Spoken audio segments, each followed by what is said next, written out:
Hello students, last time हमने second unit के third chapter molecular basis of inheritance start किया था, जिसमें हमने जेनेटिक मटेरियल की बात की थी, डीएनए के स्ट्रक्चर और टाइप्स के बारे में डिस्कस किया था। इस लेक्चर में हम फंक्शंस ऑफ डीएनए करेंगे।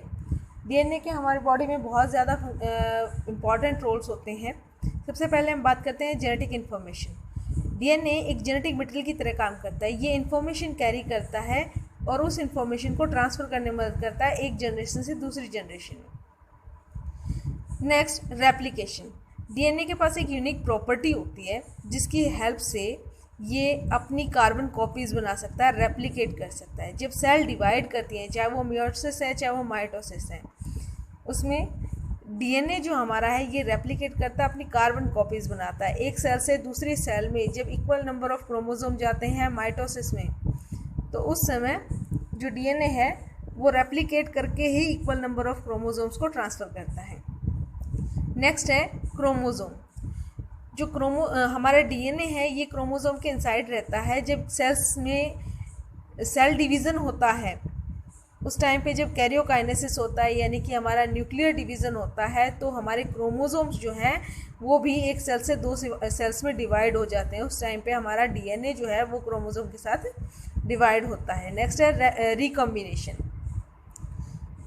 जब हमारी cells meiosis cell division show करती हैं, यानी गैमेट फॉर्मेशन होता है, उस दौरान क्रॉसिंग ओवर होता है और क्रॉसिंग ओवर के दौरान कुछ नए कॉम्बिनेशंस बनते हैं जिसे हम कहते हैं रिकॉम्बिनेशन। क्रोमोसोम्स के अंदर ही हमारे डीएनए होते हैं, यानी कि जब हमारा क्रोमोसोम क्रॉस ओवर कर रहा है तो यानी कि चेंजेस हमारे डीएनए में भी आ रहे हैं, न्यू कॉम्बिनेशन हमारे डीएनए सीक्वेंसेस पे बन रहे हैं। नेक्स्ट है म्यूटेशन। म्यूटेशन की अगर हम बात करें तो म्यूटेशन क्या होता है? एक स्मॉल चेंज होता है in nitrogenous bases of DNA. DNA के जो नाइट्रोजन बेसिस के बारे में हमने लास्ट टाइम पढ़ा भी था। 2 टाइप्स के होते हैं, purine and pyrimidine, adenine, thymine, guanine, cytosine. ये सारे हमारे क्या हैं? नाइट्रोजन बेसिस हैं। इनका जब सीक्वेंस बनता है, एडनिन का थायमिन के साथ, ग्वानिन का साइटोसिन के साथ पेयरिंग होता है और एक सीक्वेंस बनता है। उस सीक्वेंस में, नेचुरल सीक्वेंस में जब चेंजेस आते हैं, किसकी वजह से? एडिशन की वजह से, डिलीशन की वजह से, इन्वर्जन की वजह से, डिफरेंट रीजंस हो सकते हैं। तो उस टाइम पे जो चेंज आता है उसे हम कहते हैं म्यूटेशन। म्यूटेशंस आगे चल के वेरिएशन का कारण बनते हैं और वेरिएशंस जो है that forms the reason of evolution.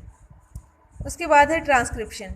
जो हमारा डीएनए है, हमने जो अभी हम आगे चैप्टर पढ़ेंगे उसमें हम सेंट्रल डोग्मा के बारे में पढ़ेंगे।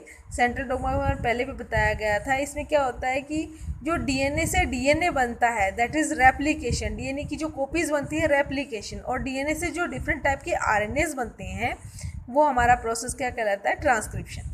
डिफरेंट टाइप के आरएनएज बनते हैं और ये जो आरएनएज हैं यही आगे चल के डिफरेंट टाइप के प्रोटीन्स, हार्मोन्स, एंजाइम्स, इन सब की फॉर्मेशन में हेल्प करते हैं। डिफरेंट टाइप के आरएनएज बनते हैं, जैसे कि आरआरएनए, टीआरएनए, एमआरएनए। तो ये आरएनए जो हैं ये किसके हेल्प से बने हैं? ट्रांसक्रिप्शन की हेल्प से। और ट्रांसक्रिप्शन किस में हुआ? डीएनए में। नेक्स्ट जो है सेलुलर मेटाबॉलिज्म। हमारी बॉडी में जो सेलुलर मेटाबॉलिज्म होता है, जैसे कि कोई भी रिएक्शंस होती हैं, कोई एंजाइम बन रहा है, कोई हार्मोन बन रहा है, कोई स्पेसिफिक प्रोटीन बन रहा है, ये सारे किसकी हेल्प से होते हैं? डीएनए की हेल्प से। उसके बाद है डिफ्रेंशिएशन। डिफरेंट ऑर्गेनिज्म जो हैं उनकी शेप, साइज, फंक्शन, स्ट्रक्चर सबके अलग अलग होते हैं। डीएनए के डिफरेंट रीजन जो है, डीएनए का जो एक सेगमेंट होता है, एक पर्टिकुलर सीक्वेंस का जो सेगमेंट होता है डीएनए का, उसे हम जीन कहते हैं। हर एक जीन जो है वो एक पर्टिकुलर कैरेक्टर के लिए रिस्पॉन्सिबल होती है। जो डिफरेंट कैरेक्टर्स हमारे अंदर पाए जाते हैं, ये जो डिफ्रेंशिएशन आता है किसकी वजह से आता है? डीएनए की वजह से। नेक्स्ट है डेवलपमेंट। डेवलपमेंट की हम बात करते हैं तो कोई भी ऑर्गेनिज्म जब डेवलप करता है तो उसका जो डीएनए है उसमें एक उसका जो डीएनए है वो एक जेनेटिक क्लॉक की तरह काम करता है। उसे इंट्रिंसिक जो इंफॉर्मेशन है वो प्रोवाइड करता है। तो इस हिसाब से जो हमारा डीएनए है वो डेवलपमेंट में भी हेल्प करता है। नेक्स्ट है डीएनए फिंगरप्रिंटिंग। डीएनए फिंगरप्रिंटिंग में क्या कह रहा है कि जो हमारा hyper variable micro satellite DNA sequence जो होता है हर एक ऑर्गेनिज्म का अलग अलग होता है। जिसकी वजह से उनकी आइडेंटिफिकेशन भी अलग अलग मिलती हैं हमें। इस मैकेनिज्म को हम क्या कहते हैं? DNA fingerprinting. नेक्स्ट है जीन थेरेपी। जो हमारे डिफेक्टिव हेरिडिटी जो होती है वो हमारे करेक्ट जीन के थ्रू रेक्टिफाइड की जाती है, मतलब उसे ठीक किया जाता है। कोई भी डिफेक्टिव जीन है उसको हेल्दी जीन या कह सकते हैं जो नॉर्मल जीन है उसके थ्रू हम रिप्लेस कर सकते हैं या उसे करेक्ट कर सकते हैं। तो इस प्रोसेस को हम क्या कहते हैं? Gene therapy. ये डिफरेंट फंक्शंस हैं, इसके अलावा और भी बहुत सारे फंक्शंस होते हैं हमारे डीएनए के। उसके बाद हम बात करते हैं, हमने अभी तक डीएनए पढ़ा, DNA as an genetic material, DNA as an genetic material. तो हम काफ़ी टाइम सुनते हैं कि आरएनए जो है वो भी जेनेटिक मटेरियल की तरह काम करता है। तो फिर क्या डिफरेंस है आरएनए और डीएनए में? क्यों नहीं आरएनए जो है वही हर एक सेल में as an genetic material use किया गया, या फिर डीएनए ही क्यों नहीं किया गया? आरएनए को जेनेटिक मटेरियल क्यों कहा गया है? यानी दोनों को दोनों जेनेटिक इन्फॉर्मेशन कैरी करते हैं, दोनों को हम जेनेटिक मटेरियल की तरह प्रोसेस में लेते हैं। फिर इनमें डिफरेंस क्या है? तो इनमें डिफरेंसेस हम पढ़ेंगे कि कैसे हमारा डीएनए जो है वो बेटर जेनेटिक मटेरियल है then RNA. This is the reason why we use DNA as an genetic material in human being और यूकैरियोटिक सेल्स मोस्टली। तो कह रहा है कि आरएनए जो है ये जेनेटिक मटेरियल होता है वायरसेस और अर्ली सेल्स यानी कि प्रोकैरियोटिक सेल्स। प्रोकैरियोटिक यानी कि प्रो वर्ड जो है वो इसलिए लगाया जाता है ताकि ये डिफाइन कर सके कि ये सबसे पहले जो सेल्स आई थी वो हमारी क्या थी? प्रोकैरियोटिक सेल्स थी। और प्रोकैरियोटिक सेल्स में इवोल्यूशन होने की वजह से ही हमारी यूकैरियोटिक सेल्स बनी थी, उन्हीं में चेंजेस हुए थे, वेरिएशंस आए थे। तो सबसे पहले हमारी सेल्स कौन सी थी? प्रोकैरियोटिक, यानी कि हमारा जो मोनेरा किंगडम है उसमें हमें प्रोकैरियोटिक सेल्स मिलते हैं। तो हमारे जो वायरसेस और प्रोकैरियोटिक सेल्स हैं उनमें जेनेटिक मटेरियल हमें क्या मिलता है? आरएनए। जबकि हमारे जो मोस्ट ऑफ ऑर्गेनिजम्स हैं उनके अंदर जेनेटिक मटेरियल हमें डीएनए मिलता है। उसके बाद कह रहे हैं कि आरएनए जो होता है ना, इसमें ये बहुत ही रिएक्टिव, अनस्टेबल और इजी डिग्रेडेबल होता है। क्यों? क्योंकि इसका जो राइबोज शुगर होता है उसके सेकेंड कार्बन पर OH ग्रुप प्रेजेंट होता है हर एक न्यूक्लियोटाइड में, जिसकी वजह से ये हाईली रिएक्टिव, अनस्टेबल और इजीली डिग्रेडेबल होता है।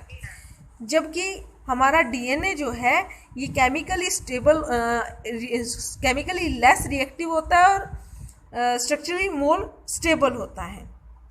उसके बाद हम बात करते हैं आरएनए की। तो हमारा आरएनए जो अनस्टेबल होता है उसका एक रीज़न ये भी है कि उसमें यूरेसिल होता है इंस्टेड ऑफ थायमीन। थायमीन की जगह इसमें हम यूरेसिल यूज़ करते हैं नाइट्रोजन बेसिस में, जो हमारा पायरामिडीन है। जबकि हमारा जो डीएनए है इसमें हम थायमीन यूज़ करते हैं इंस्टेड ऑफ यूरेसिल, इसलिए हमारा आरएनए अनस्टेबल होता है और जो हमारा डीएनए है वो स्टेबल फॉर्म में हमें मिलता है।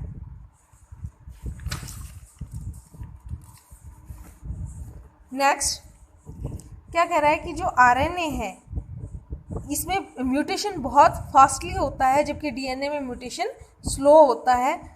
जो आरएनए है इसमें रिपेयरिंग सिस्टम नहीं होता है, जबकि डीएनए अपने आप रिपेयर कर सकता है, रिपेयरिंग सिस्टम होता है इसमें। उसके बाद हम बात करते हैं पैकेजिंग की। तो हमारा जो डीएनए की पैकेजिंग है, कह रहा है कि ह्यूमन डिप्लॉयड सेल्स जो होती हैं उसकी लेंथ होती है अप्रोक्स 2.2 मीटर, और उसमें जो बेसिस नाइट्रोजन बेसिस होते हैं वो होते हैं अप्रोक्स 6.6 इंटू 10⁻⁹ बेस पेयर्स। जबकि हम इकोलाई के सेल की बात करें तो इकोलाई सेल में कह रहा है कि इसकी लेंथ जो होती है डीएनए की वो होती है अप्रोक्स 1.36 मीटर, और इसमें हमें जो नाइट्रोजन बेसिस मिलते हैं वो मिलते हैं 4.4 इंटू 10⁻⁶ बेस पेयर। उसके बाद कह रहा है एवरेज जो डिस्टेंस